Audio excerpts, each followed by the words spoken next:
This is the Power Producers Podcast, where we are refining and redefining the sales game. Rule number one is you have to believe in yourself. You're the only one who doesn't think you belong in this appointment. The prospect has already validated your existence by scheduling time with you. Get it through your head you belong here, go in there, crush it, and close the deal. A place where sales professionals can come to learn from other sales professionals and thought leaders that have mastered their craft. The difference between a good salesperson and a best-in-class salesperson is only 2 minutes. By spending an extra 2 minutes on what you might think is a mundane task in the sales game, you separate yourselves from the pack, you grow your book of business, you close more deals, and you retain your accounts. As well as their peers who are still striving for perfection to achieve their why. I have a wife and 4 kids. Failure is not an option. Real sales professionals, real stories, real results. Are you ready to feel the power? Hey, everybody. Welcome to the Power Producers Podcast, where we are refining and redefining the sales game. I am flying solo today because Mr. Nash Houck decided his daddy did not need to be on a podcast and is throwing an appropriate fit to ensure that that doesn't happen. But that being said, don't need him. Still have 2 guests on here, Mr. AJ Peterson and Mr. Steve Williams from Workers' Comp Company or Corporation of America. Fix it, Steve. Workers' Compensation Company of America. There you go. Workers' Compensation Company of America. And we are going to go deep on claims here for the next little bit. So before we get cranked up with all of that, AJ, you can lead off since you're the young buck, sort of give everybody the 10,000 foot overview as to who you are and where you came from. And then as soon as you're done, I'm going to ask that Steve do the same, and then we will be off to the races. Yeah, absolutely.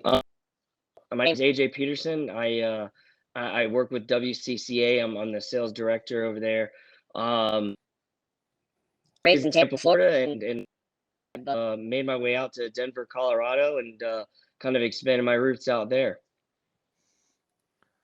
They are not the same. No, not at all. It has to feel good to be back in Carrollwood in December, I have to believe. Yes, it is. It's much nicer weather, that is for sure. I think I'm sitting outside 5 degrees right now in the middle of December, so I'm pretty happy. Yeah, 65 is a little cool for me. But yeah, so Steve, a little bit about your background, because I know it's deep. We talked, and you've got some interesting facts that you shared with me just in the one-off that we had last week. Yeah, well, I've been doing this. I've been an licensed insurance agent since 1987, but I've been doing this since 1991. So in March, I'll have been doing workers' compensation claims management in one way or another for 31 years. And I started during the development of one of the first software products called compensation control that employers could use and brokers could use to help manage workers' compensation claims back in the early 90s. In 1993, I founded the first retail insurance agency in the country designed to sell only workers' compensation on a cost management model, a company called Employers Assistance Corporation. 1995, I founded the first wholesale brokerage in the country designed to sell only workers' compensation on a cost management model, Compensation Value Alliance. And in 1996, I adapted telephonic medicine to the workers' compensation system and co-founded the first triage company in America called Company Nurse. And then in 1994, I founded WCCA, which is specifically has an interesting business model and is specifically designed to put direct deflationary pressure on the workers' compensation system. Cool. I understood all of that. I'm not necessarily sure my listeners will get it all, but that's the whole reason we're talking for more than 5 minutes. We're going to drill down on some of that stuff. So AJ had reached out to me probably, I think it was through LinkedIn originally, because I'm somewhat active over there, just to introduce me to your brand and your product and walk me through a demo. I had a lot of questions about that, and then you and I hooked up last week. So why don't you... Let's start out and lay the foundation a little bit and talk about why there is a need. Well, let's talk about what your product specifically, what your work product specifically is. Mm-hmm. And then the next thing we're going to follow up is why is there a need for that? Well, WCCA does three different things. As far as operationally, for large employers paying more than $1 million in workers' compensation premiums, we'll do some risk finance consulting. That's not selling insurance, by the way. That's basically just taking the actuarial data and figuring out the best type of risk financing plan for that employer. Yeah, because if you're at $1 million in premium, you probably, if you have the controls in place, you definitely should be on a loss-sensitive plan. You definitely shouldn't. Let's put it this way: you shouldn't be on a guaranteed cost for sure. Yeah, exactly. So that's one of the things, and trying to get them over their fear of taking risk and all that type of stuff. But then it's the broker's job to go find the product in the marketplace. By the way, 95% of our distribution through agents and brokers, not interested in competing with our distribution source. So if there's a product in the marketplace, we make sure that the agent is involved in all of that process. We also do what we call data engineering. Because workers' compensation is very complex, and because of the complexity of the workers' compensation system, the potential for errors in data is really high.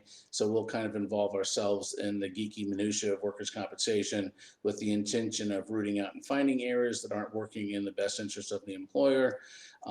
Fixing those always reduces costs, either in the future, currently, or from time to time we can get some refunds from the past. It's a lot of what a lot of brokers and agents who are doing right now. They dive into the experience rating and make sure the experience rating works and stuff like that. We did 90% of that work we do is on old claims. We dive into old claims with the intention of at least to driving them to closure or decreasing the impact they have on costs, and then making sure that they were handled properly during the period of time they were under management by the carrier. You put those first two things together, it's no more than 10 to 15% of what we do. 85 to 90% of what we do is what we call claims engineering. We have a proprietary claims engineering program. It's called the WCCA method. It's been evolving for the last 31 years. The actuarial study that was done on us to determine what the impact should be on a new employer or a new client indicated that by implementing the WCCA method, an employer should expect about a 21% reduction in claim frequency, plus about a 51% reduction in cost per claim. And then the way it shows up in premiums, they should expect a 68% reduction in the impact the claims have on premiums. So that's the 100,000 foot view of WCCA. And why do you need to exist? That's the devil's advocate question, right? Because I think that there's probably a lot of agents out there and that are listening to this podcast that think that they have a handle on how this should work and how they could help their clients in their agency. I have a feeling the numbers prove otherwise, but I want you to be the one to say that. I mean, I don't have a problem saying it, but I want you to validate that's the whole point that you're there. Look, exactly. I'm not a claims person. I have zero experience in handling claims. If I've got an issue with claims, I'm going to hire a claims professional, somebody with the level of experience necessary to have a positive impact on my client or my prospect's claims issue or issues that they may have. That's not what I do. And I think that a lot of times, you know, we want to try and be all things to all people. And, you know, look, agency principals, by and large, most of them are cheap.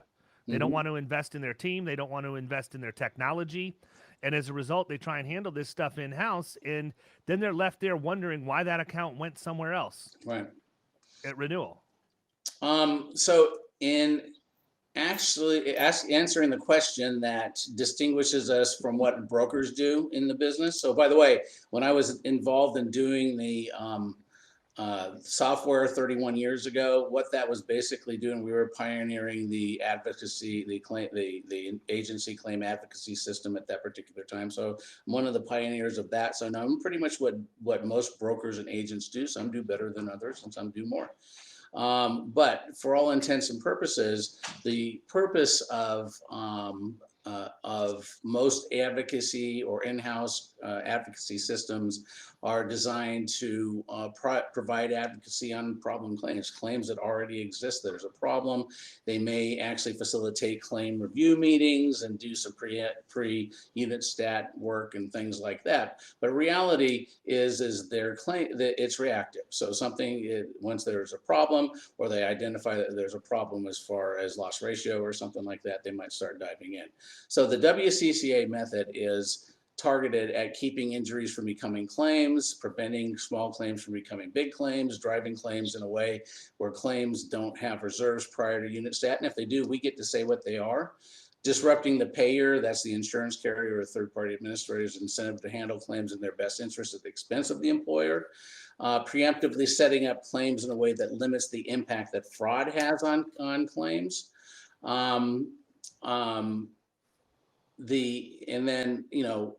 Preemptively setting the stage for doctors' involvement in claim and actually directly managing each and every doctor visit.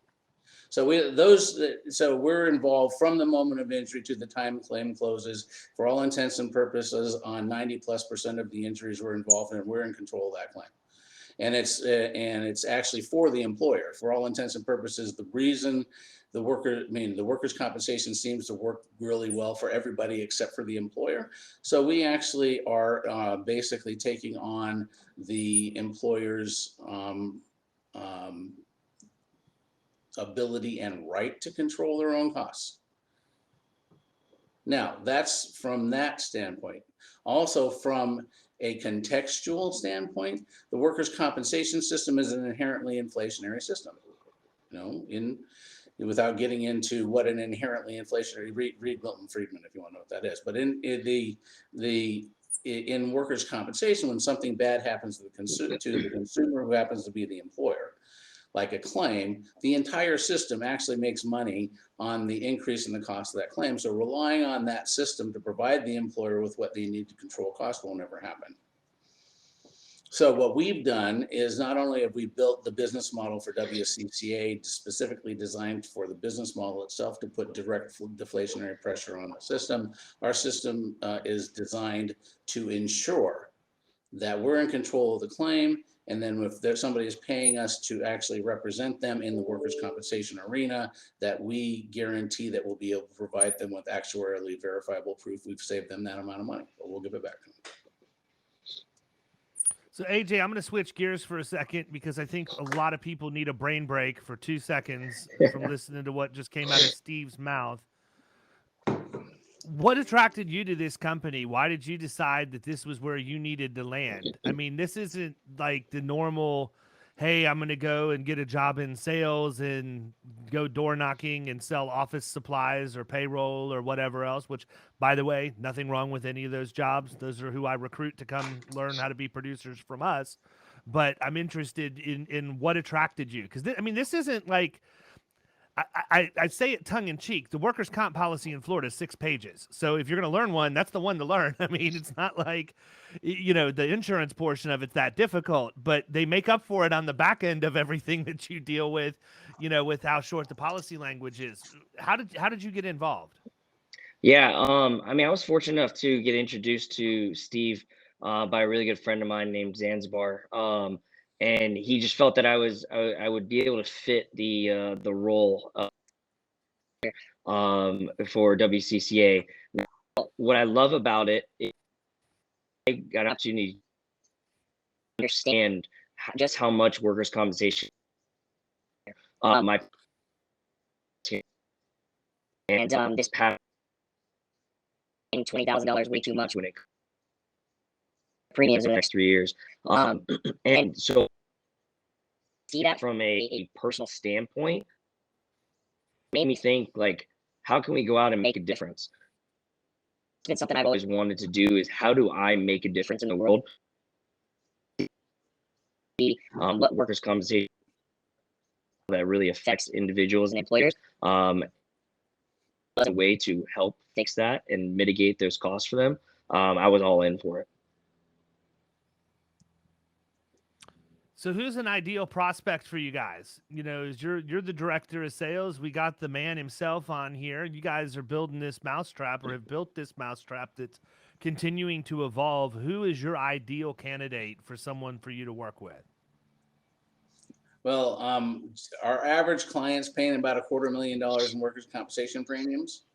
However, we deal with, I would say that our rough minimum is $35,000 or $40,000. However, we had a company that's paying $13,000 a year hire us just because they could fire somebody and replace them with us.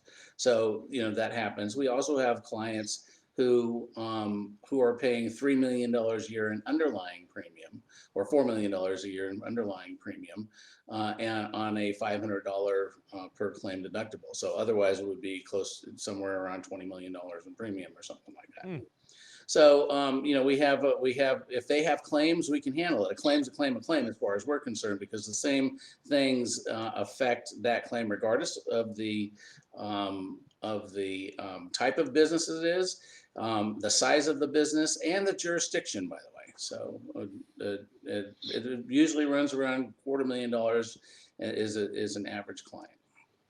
Oh, by the way, and to finish that, we've just finished our most recent actuarial study on our data as we start going into risk financing plans, and we're going to start building risk financing plans around it. So I know that I know that from a where we perform better than anywhere else is in hazard codes 4 and 5. So if anybody that knows that, then they can check that out. That's, like drywall and, plumbing contractors and masonry contractors. Where I live every day. Yeah, exactly. Yeah. And there's a reason for that. It's because there's enough meat on the bone for it to make sense most of the time. And, especially when you're dealing with the artisan contractors, not artisan service contractors, whatever you want to call them, there's a big difference between if you're dealing with business to consumer or business to business, the commercial type work, because when you're dealing with a homeowner who's really looking over your shoulder, who's making sure that you have the right safety programs, that your experience mod is within reason, usually below 1, and all of that. Not in the business to consumer world, very, very rarely, which is why I go there, because they're not being watched. And I know that there's a much higher likelihood that the experience mod has crept up, that they lack the controls that they should have. Because even in the commercial and industrial world, if you don't have that, if you don't have all of that formality in place, but you have a good mod, you're still going to qualify for a job, and they're going to give you that stuff when you get to that job in most cases. When you're dealing with OSIPs and CSIPs and all of that stuff, you're going to operate under their rules anyhow. But I think that it's interesting, if you're a producer that's out listening to this right now, that's why the business to consumer and artisan contractor marketplace is red hot for prospecting. A lot of people want to sell them insurance, but very few understand what they need to do to keep them in business and solve the problems they have. Well, yeah, and I want to make sure that it's not misconstrued that that's where we operate. I mean, a third of our business is in hospitality and restaurants and stuff like that. But yeah, for all intents and purposes, our loss ratios are in the 25% range typically in hazard codes 4 and 5, or D&E, depending on where you're at. No, I get it. I mean, that is right in our wheelhouse for what we do at my agency specifically. So, AJ, back to you for a second. I'm playing ping pong here. What's the biggest thing you've learned since you've been in your role? That's a great question. I mean, just in general, the workers' compensation, I had no experience with it moving into it. So learning was the first step of it all, right? But then moving into the sales piece of it, these are things that I hadn't had a chance to really what I was doing prior, which was coaching and running my facility and stuff like that. So what I learned the most is the overall fact of workers' comp. Feel like I'm knowledgeable enough to have a conversation with somebody that knows what workers' compensation is. but I'm definitely not on the same level as Steve. I would admit that. What do you think what's the biggest surprise been for you? What did you learn about comp that you didn't like? Understanding literally everything you learned was probably relatively new to you, but I mean, all of us have had jobs other than what we're doing right now, and probably had some experience with someone who got injured on the job, whether it be us or somebody that was a coworker or whatever else. So we have preconceived notions, and if we haven't had that happen to us, we've all certainly seen plaintiffs' attorneys commercials on TV. So, what was your impression coming in, and what caught you off guard? Say that the fact that workers' compensation insurance is completely different than any other kind of insurance out there. With how they handle their reserves and whatnot, like it's nothing compared to your auto insurance. And I think that was the biggest thing that caught me off guard, was that employers are beat up pretty bad when it comes to their workers' compensation costs versus somebody that they're dealing with their auto insurance. It's not near as bad. You can't even compare the two, to be honest. And I would probably argue that that's relative to whatever state you're in, because the state we're both sitting in right now, and I know you probably don't know this as well as I do, other than your parents have a business here, we're continuously seeing rate decreases in workers' comp, which, again, if you understand the mod formula, the mod's going to go up as a result of that. But for all practical purposes, man, the auto rates are brutal here. I mean, I would take comp 10 out of 10 times over auto in Florida right now. But point taken, in other parts of the country, we've got a lot of weird things. There's a lot of things that make it a little easier from a sales perspective in Florida for comp, one of which is the fact we have state administered pricing. So the real competitive advantage is your intellectual property and ability to sell a value proposition in Florida and then execute that, as opposed to going in and quoting and selling on price. I mean, if your only leverage is I can get you 10 extra points on a 0% loss ratio on a sliding scale dividend, that's a real weak argument at the point of sale. So, I think that in our environment, it's made it very interesting for the people who don't understand, what happens in the comp environment when a claim actually occurs, and can then go in and articulate and explain in financial terms what that means to a business owner, so that you have the ability to drive cultural change in the company. Don't waste your time, man. This is not, people in Florida should not do that. In other states, people will argue, I've heard producers argue all the time, well, it's not always just the mod.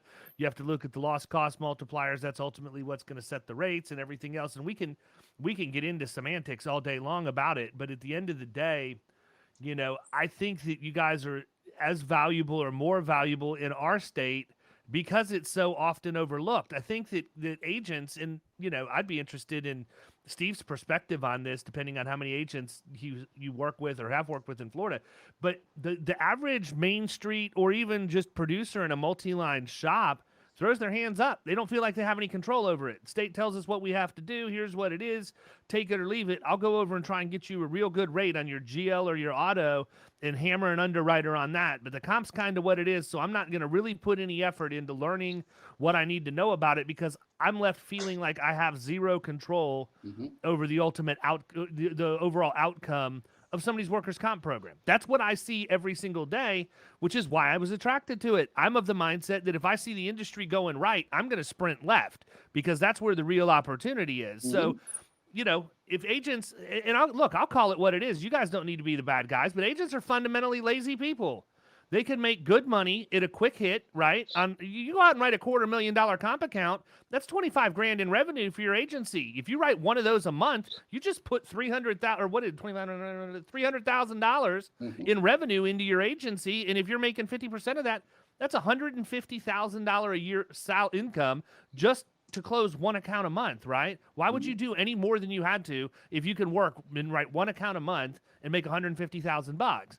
Thankfully, I'm not wired that way, right? So, but that's what you're dealing with. That's the whole reason I got into the insurance industry. The guy that recruited me to get in to the insurance industry said, David, insurance industry is full of average people. Period. They're C players. If you're an A player, you will come into this industry and absolutely dominate, because you'll work harder, you'll work smarter, you'll make the right moves, you'll be there to answer your phone at 3:30 on a Friday afternoon when everybody else is bending elbows at the bar or playing golf. And guess what? He was right. Mhm. He was absolutely right. I left the grocery industry where I was working 100 hours a week. I worked 50 hours a week my first year, if not 60 hours a week. I was working half as much as I used to. I felt like I was on vacation, and I'm working twice as much as my competition is. It's the easiest industry in the world for somebody who's self-motivated and driven to succeed in, which is why there's so many millionaires born out of the insurance industry. But I think that, you know, people don't pay attention to it. I don't think that that they're not capable of doing it. Mhm. All of us are. But I just don't think they pay attention to it. I think comp is the redheaded stepchild in most insurance programs in Florida. Well, and you said that you wanted to get my take on it. So what AJ was referring to, and where we actually put our attention on, is the impact that claims costs, the direct impact that costs have on premiums. And workers' compensation is really the only line of insurance where that happens. And even in the soft market that we're in right now, even in Florida, we're finding every dollar in undiscounted primary claims costs is creating over $2 in workers' compensation premiums. When you don't have that direct impact of claims costs on premiums and other lines of insurance, and that's what is controllable, by the way, because there's a direct impact of claims costs on premium, makes it controllable.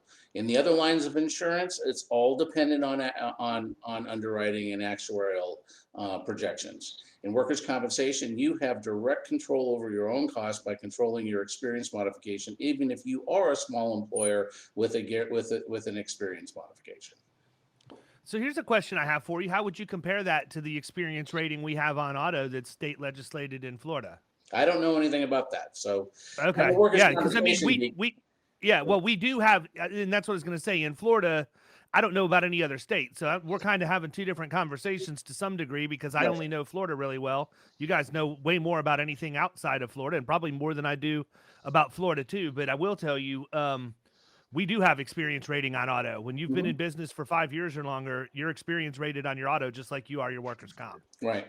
Is there not through NCCI, obviously, but it's done through the state. That happens to be in Florida too, damn it. So yeah.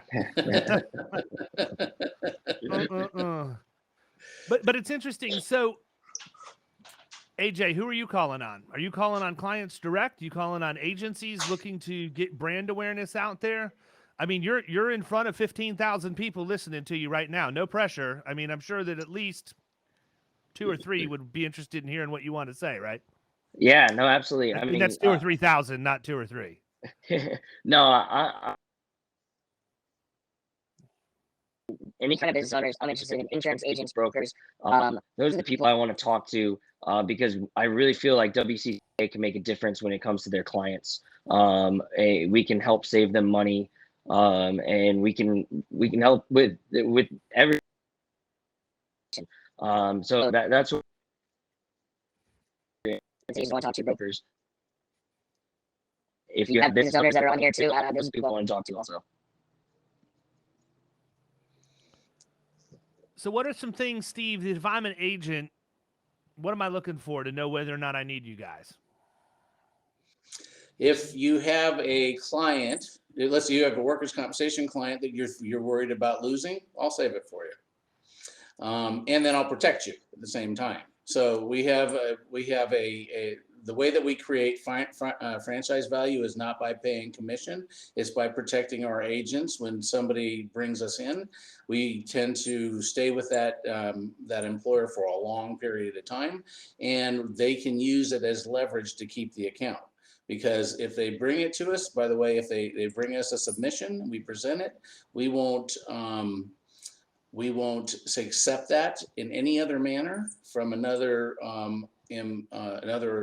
insurance agent or directly from that employer for a year. And if we write the account and they leave the employer, we'll non-renew it. So, or leave the agent, we'll non-renew it if they're an agent who's met the minimum requirements. So here's another question for you. I do a lot of my work on the front end. We're never hired around the insurance piece ever. Right. Like 100% of the time. Mm-hmm. I will not go to market and quote until we're already named agent of record or we've got a signed letter of engagement, because I don't, there are times where you don't want to AOR an account because you don't know what the rat's nest really looks like. And you certainly don't want to be responsible for things that you didn't create. How valuable are you at the point of sale or prior to the point of sale? And I would be interested in knowing, like, of your engagements, how much of it is from an agency that is going in and they see they have an account that's had some trouble and they just can't get their arms around everything that's happened, versus the agency that goes out, they write the account, and now all of a sudden they're like, oh my goodness, I can't believe we missed this when we were getting ready to bring this on board. We've got a bigger claims problem than I thought we had. What's the mix of what you do? I mean, I would see you guys as being absolutely deadly on front end due diligence. Yeah, we actually are. It depends on when you bring us in. If the problem is most like right now, we're a week prior to the busiest renewal date in workers' compensation in the country. So we have brokers bringing us in on deals all over the place at the moment. In those situations, all we're doing, the problem is the employer's mentality is on the renewal at that particular time, and what they're looking at is the best price. And even if I can go in there and I can put a spear in that and pierce that for a few minutes, they're really still thinking about the price at that particular time. So we become little more than a bell and a whistle at that time. However, if you brought us in 90 days prior to renewal, and let us actually do the due diligence by saying, okay, this is what you got. This is what you need to do, Mr. Employer. You need to pay us to do this. And then you have somebody who's serious.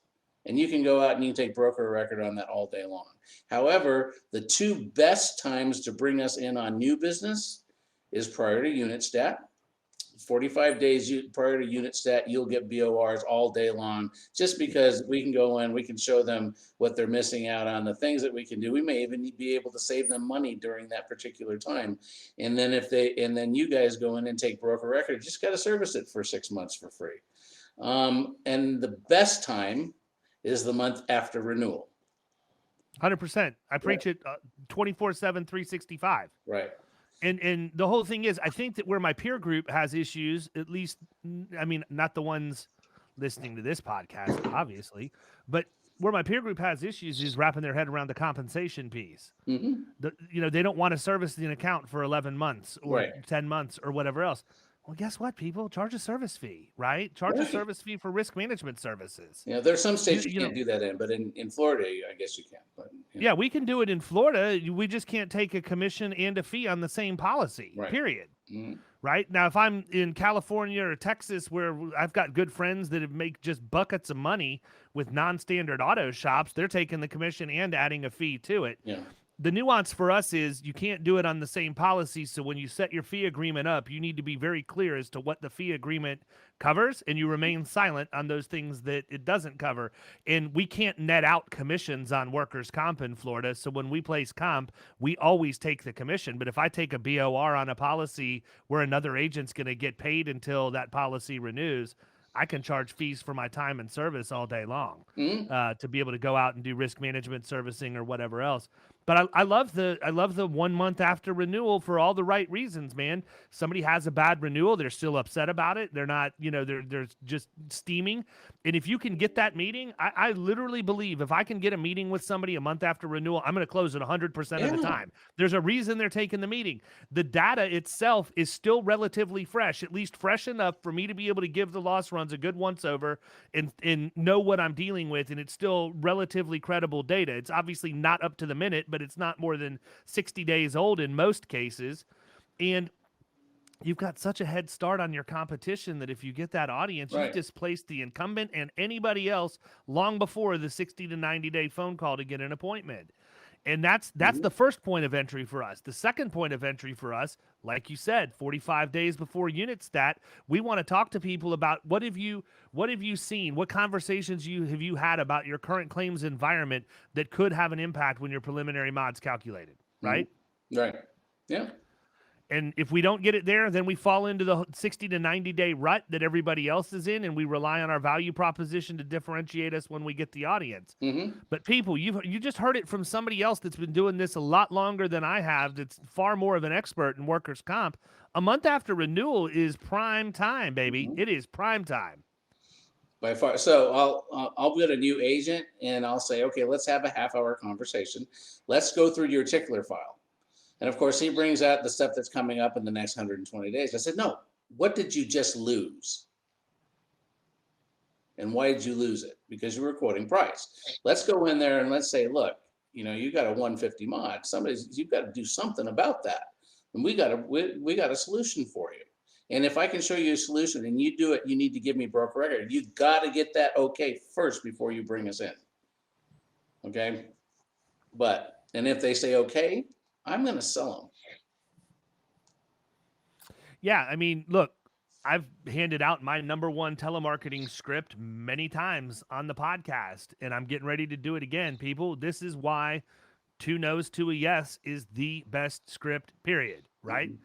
What Steve just said, 1.5 mod. Are you happy that you're paying at least 50% more than the average peer in your industry group for your workers' compensation? The answer is going to be no, if they even know they're paying at least 50% more. Has anybody come in and used software to validate that your experience mod is even accurate and correct? The answer is more than likely going to be no, because if they have a 1.5 mod, nobody's paying attention to it. So you hit them between the eyes with, well, since you're not happy that you're paying at least 50% more than your peer group for comp and nobody's come in to validate it, wouldn't you agree that it makes sense for us to sit down for 20 or 30 minutes and talk about how my company is able to save companies just like yours tens, if not hundreds of thousands of dollars a year? End of story. Yep. You will get that appointment every time if you can get them to engage in conversation. Yeah, and don't be afraid to be provocative. I tell brokers that all the time. Hit them between the eyes with something. Be provocative. Say something that they're not going to believe it. It's going to take them off balance, and then prove it. How much do you guys get involved when you're doing your consulting and due diligence stuff? How much do you get involved in soft costs? None. Yeah, because you can't actuarially prove it. I mean, I know what the Bureau of Labor Statistics says the averages are based on whatever the averages are based off of. And you know what, salespeople, it's great for flair at the point of sale. If you can tell somebody that they have indirect costs that are 2x to 20x the direct cost of a workers' compensation claim. But at the end of the day, you got to stick with where the numbers are if you're going to actually be able to prove a case and get somebody dislodged. You can create the emotion, but you still have to come back with the logic and the math and tie it to dollars in order to get the deal done. Mm-hmm. And I always ask that because you can talk to 10 different people and you're going to have people split right down the middle when you talk about total cost of risk. Mm-hmm. Not necessarily what you guys do per se, but total cost of risk as to whether or not soft cost should or should not be included in the total cost of risk calculation. So I always ask anybody that I know would understand what that is, what their positioning is. Well, the only soft costs I bring into my presentations and my conversations is, look, all I can do is our guarantee is based on our ability to show a reduction in impact on premium. And what I will tell people is this is what I'm going to be able to do for you. By the way, we have a 75% success ratio in the NCCI states in bringing our clients to within 10 points of their minimum mod within 4 years. But once I get them there, your agent is going to have more ammunition in negotiating with the underwriters because we're going to make you look really, really good and attractive. When you guys go in and you work with one of these accounts and it's fresh for you, how often is there no light duty or return to work in place when you engage? Less than half the time, actually. So probably 40% of the time. But the reality is they don't understand what light duty is for. That was the follow-up question. Yeah. You're reading my mind. That was the next question. Light duty, they say, oh, yeah, I got him back to work. 4 weeks later, no. Yeah. The only reason there's reason, especially in the NCCI ERA states, is you need to get somebody back to work we say within 24 hours, because we want to preserve the waiting period in every jurisdiction that we're in. And then we have the ability to use days later on through the claim cycle. But the reality is we need to eliminate indemnity costs, not decrease indemnity costs, eliminate indemnity costs. All of the studies that have been done that indicate the impact of indemnity costs on claims costs requires elimination of indemnity costs, not reduction in indemnity costs. And then also you maintain your ERA discount in most of the states, and then the 35 or so ERA states in the country. Yeah, I think that it's interesting because in my experience, going back to some of the classes that we've already talked about, the classes of business, return to work is viewed as a punitive thing to do to an employee, right? In a lot of cases, I'm going to have them file, designs, or I'm going to have them count paper clips, or I'll have them do this, or I'll have them do that. It's not that difficult to think outside the box and find something creative for somebody to do, right? So here's my tip, producers. You've heard me tell the story before, but a lot of people probably haven't heard it. If you want to understand how you can creatively think about return to work, recover at work, whatever you want to call it,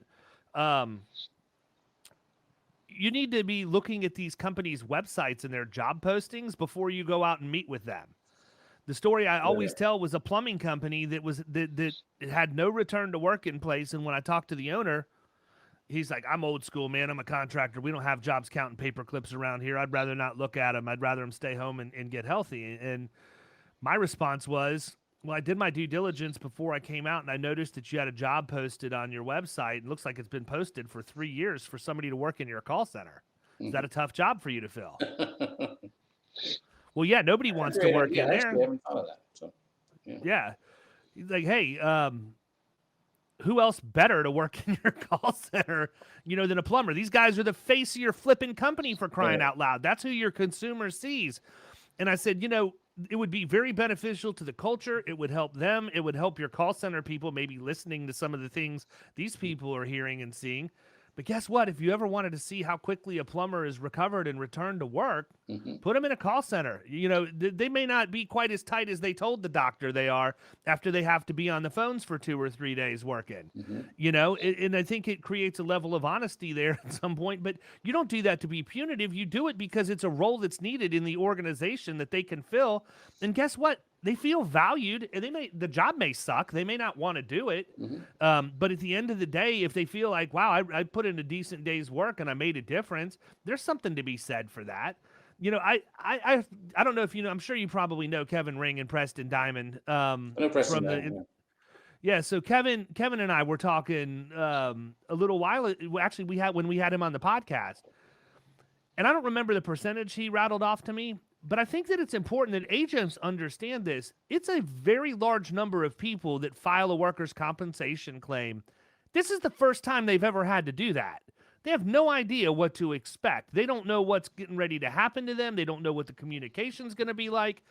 And this is incumbent upon us to help our clients, their employer, have those processes and procedures in place so that when these things happen, those people understand it's going to be okay. The average person that gets injured for the first time, the first thing they're doing is looking at their medical insurance to determine how much they're going to be out of pocket in this deal. And unless you've got a methodology in place that, you've got assigned responsibilities and how claims are going to be reported and who's going to handle what, when, and making sure that you're following up, whether you're the owner of the company or definitely somebody that's like a supervisor to that person, almost immediately, but definitely within the first 24 hours to make sure they understand, look, we value you. We want you to get back as quickly as possible, and we're going to do everything we can and be sincere about it.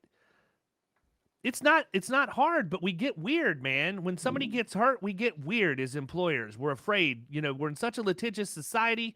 The commercials are all over the place, and people see all of these billboards. They don't ever have the billboard that says, I called Morgan & Morgan 15 times and they wouldn't take my case, right? They don't.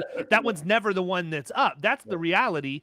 Is you only see the ones where people win big, and it's just like a giant call center over there at this point. But it's nuts to me, and I think that it's incumbent upon us to educate our clients and our prospects with the real value of return or recover at work, both from a financial standpoint as well as a cultural standpoint for the organization as a whole.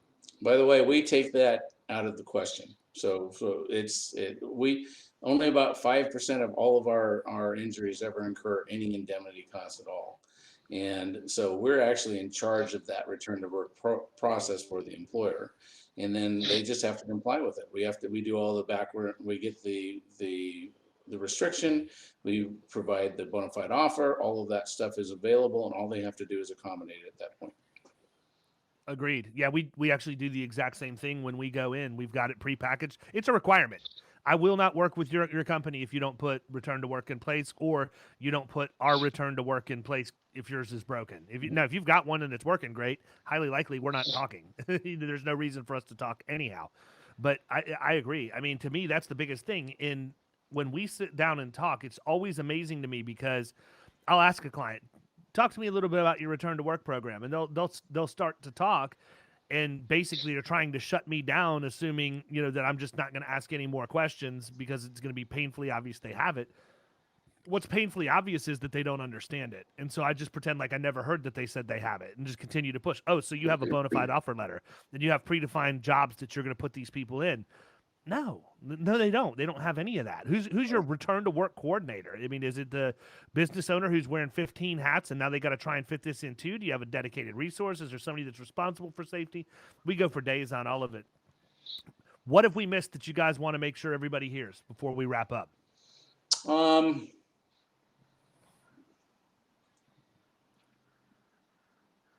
So what I would like people to know is I love to work with brokers and agents and help them sell workers' compensation insurance. And I promise them if they utilize this as a sales tool, that will solidify their existing book of business and significantly increase their new business flow. Yeah, it's important to know that we're not here to take their business or anything like that. We're not here to sell insurance. We're here to help them either save a client or get a client. We look at it as we're offering a service for them. So as long as they don't look at us as scared of us, we're here to help them for sure. Mm-hmm. Yeah, I mean, for the agents that are listening to this, these guys fill a need that, quite frankly, you're not willing to get educated on in most cases. And so when you're not willing to be educated on something or put the work in yourself, that costs money, right? You're going to have to go and you're going to have to pony up. But what it doesn't cost you is your account. And so I would challenge everybody that's listening to this who's, I know, thinking in your head right now, I lost this account, or I didn't get an opportunity to bring this piece of new business on, or man, I'm really worried about what the renewal is going to be like, or when the experience mod comes out for this one. You're not going to do anything about it. You haven't done anything about it so far. That's why it's where it is. Take your time. Do it the right way. Focus on the things you're really good at. Stay in your lane and outsource to the things that you're not. Mm-hmm. Whether you pay the bill or whether your client pays the bill is really irrelevant to me, because it's an investment in a relationship that you want to have for a long time. If you want to understand why in my agency our clients don't expect us to go to market every single year, we agree up front we're going to do every 3-year validation of pricing in the marketplace. This is why. They trust what we're doing, right? They understand what we're doing, and they put stock in that. This is the same thing. They're willing to invest in us. You need to be willing to invest in them, and this goes back to not selling on price ever. Period. End of story. The other thing is one more thing is that sure. I'd love to do a presentation for your producer meetings and things like that. We'll take one of your accounts, we'll do an analysis, we'll present it to all the producers. They'll walk out of that meeting at least understanding the value and the power of the things that we can do. Yeah, no, that would be great. I know exactly the account too, as I sit here. Yeah, you need to pick one that you haven't been able to fix. So yeah. It's a brand new one that I just brought on. That's a service contractor that operates in 25 states that does roofing, siding, windows, and doors. Like, it's right in the hazard classes that we're looking at, and it's got the loss data that we need. So it would be a perfect one to do. So I will take you up on that offer, and we'll put you on one of our calls inside of our private community here right after the first of the year. But for all intents and purposes, I think we beat comp to death on this so far. We need to leave a little bit for them next time. Maybe what we do is we have you come on the call right after the first of the year, and then we have you come back on and we break it down on the podcast for everybody to hear, what they saw and get them some exposure to like real numbers as opposed to concept. So with that being said, we got one more day. One more day until Christmas, right? That's right. I don't in the January 1st thing, it's funny. I don't have a huge 1-1. It's okay, but when people ask me about it, I tell them I launched my agency in July with nothing but what was in my pocket out of the dining room on my home. January wasn't even on the radar. I needed money in August, September, October, and November to make sure I was still around in January. So I took a little break when it came up to the 1-1 renewals because I was working triple time to get money on the books so I could start hiring people and get some office space. But I just appreciate you guys coming on today. I think that what you have to say is valuable. I think your service and your product is valuable. Your intellectual capital is second to none. And anybody listening to this would be remiss if they didn't reach out to you on a troubled account at least once to have you help them. Just makes all the sense in the world to me, and hopefully they do. Tell them where they can find you guys before we sign off. Our website is WCCAmerica.com. It's the Workers' Compensation Company of America, WCCAmerica.com. I've also implemented this morning, I created a new email address where you can send us an email. We'll send you back a marketing packet if you'd like. And that's just packet, PACKET, at WCCAmerica.com. Packet at WCCAmerica.com. Check it out, people. They're going to help you not lose business and help you win more. Guys, I appreciate it. I hope you have a Merry Christmas. Enjoy time with family. AJ, it's good to have you back in the 813, albeit temporarily. And hope that you have safe travels as you're traveling around during the holiday season, guys. Really appreciate your time today. Happy holidays. Happy New Year. You've been listening to the Power Producers Podcast. You can follow Killing Commercial Insurance on Facebook and YouTube. And if you want to take your game to the next level, check out our book, The Extra 2 Minutes, and our website, killingcommercial.com.